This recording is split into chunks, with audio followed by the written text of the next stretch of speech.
ইয়াত আমি আহি দেখা পালো এক্সিডেন্ট হৈছে। খাৰপুটিয়াৰ ফালৰ পৰা আল্টা আহি আছে, জংগলপাৰাৰ ফালৰ পৰা চুইফ্ট ডিজায়াৰ বাহনখন আহিছে।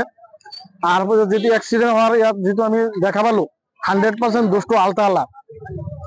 আল্টাৰ ইফালে আপোনাৰ ডাইন ফালে যি জাগা আছে তাৰ ফালে গাড়ী খাৰপুটি ফালে যাই আছে, আৰু বাওঁফালে জাগাতে এটা ই ৰিক্সা সোমাব জাগা নাই।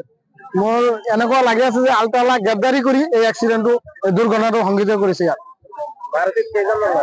মাৰুতিত 4-5জন মানুহ আছিল, 2-3জন বেছি দুখ পাইছে। মংগলদৈ আছে 2জন, এজন আছে খাৰপুটি হাস্পাতালত। আল্টাত কোনো যাত্ৰী নাছিল, এটা ড্ৰাইভাৰ আছিল আল্টাত। মাৰুতিখন থানাত লৈ গৈছে। মানুহকেইটা মই শুনা মতে বেছি মাৰি আছো